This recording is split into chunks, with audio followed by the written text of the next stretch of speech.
ẹ fúra o, ìjọba ìbílẹ̀ ogójì làwọn afẹ̀míṣòfò ti wà nílẹ̀ yorùbá o. Gani Adams pariwo. Ààrẹ ọ̀nà kakanfò ilẹ̀ yorùbá Gani Adams ti sọ pé àlàyé àmójútó ààbò tí wọ́n kó jọ láàrin oṣù mẹ́fà sẹ́yìn fi hàn pé àwọn ajínigbé ti rápálá wọ ó kéré tán ìjọba ìbílẹ̀ ogójì nínú àwọn ìjọba ìbílẹ̀ mẹ́tàdínlógóje tó wà ní gúúsù ìwọ̀ oòrùn orílẹ̀-èdè nàìjíríà.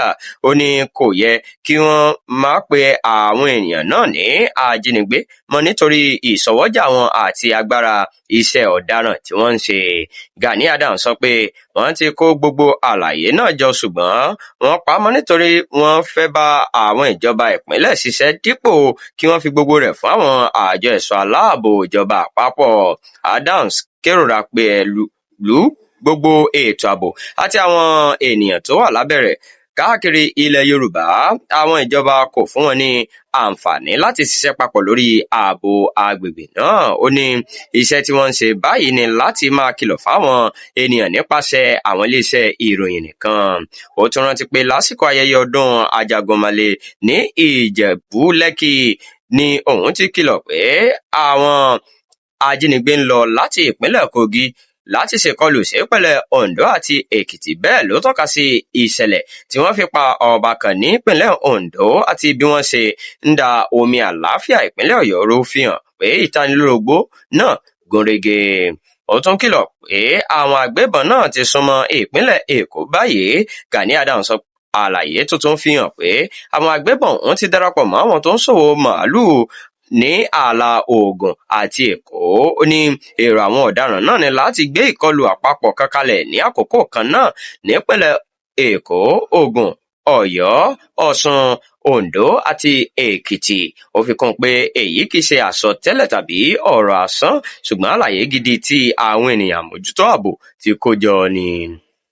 Adams tún sọ pé agbára àwọn àjọ ẹ̀ṣọ́ aláàbò agbègbè bíi Àmọ̀tẹ́kùn àti àwọn ọdẹ abínibí kò dé ibì kankan nítorí ìjọba àpapọ̀ kò gbà wọ́n láàyè láti gbé àwọn ìbọn tó lágbára bíi AK-47. Ó ní bí ìjọba bá fún wọn ní àǹfààní tí wọ́n sì ṣiṣẹ́ papọ̀ pẹ̀lú Southwest Security Stakeholders Group, ààbò agbègbè náà yóò lè dára sí gidigidi. Ó ṣàlàyé pé ẹgbẹ́ náà ní àwọn àjọ bíi OPC, Àgbẹ̀kọ̀yà Vigilante Group of Nigeria àti Professional Hunters Association tó ní àwọn ọmọ ẹgbẹ́ káàkiri àwọn agbègbè ní gúúsù ìwọ̀ oòrùn orílẹ̀-èdè yìí. Ó bẹnu àtẹ́lu àwọn olóṣèlú àti àwọn alága ìjọba ìbílẹ̀ nítorí wọn kì í bá wọn olórí wọn sọ̀rọ̀ gidi ní àsìkò tí wọ́n bá ń ṣe àpérò. Dípò bẹ́ẹ̀ wọ́n máa ń kó àwọn ọdẹ àti àwọn ọmọ OPC jọ lásán láìsí ètò tó péye tàbí ìmọ̀gbọ́n ètò ààbò. Adams ní pé ètò ààbò kìí ṣe nípa gbígbé ìbọn nìkan ṣùgbọ́n ó nílò àwọn ènìyàn tó lè kó àlàyé jọ, àwọn tó lè bá ọ̀tá gbé láì jẹ́ kí wọ́n mọ̀ àti àwọn ènìyàn tó ní ìmọ̀ èdè àti ọgbọ́n pàtàkì. Olórí Yorùbá náà tó sọ̀rọ̀ nípa Odùduwà People's Congress. Ó sì ní èròǹgbà àti agbára ẹgbẹ́ náà sì wà ní digbidigbi títí di òní pẹ̀lú wàhálà àti ìpínyà tó ṣẹlẹ̀ tẹ́lẹ̀ rí. Ó sọ pé bí ọ̀rọ̀ ààbò ilẹ̀ Yorùbá bá wáyé, gbogbo àwọn ẹgbẹ́ OPC yóò lè darapọ̀ láti kojú ewu náà. Ó tún ṣàlàyé pé àwọn agbègbè bíi Oríire, Ìgbòho àti Ìgbẹ́tì wà nínú ewu nítorí wọ́n súnmọ́ ìpínlẹ̀ Kwara àti orílẹ̀-èdè Benin Republic, ibi táwọn agbébọn ti ń ṣiṣẹ́ lákọ̀lákọ̀.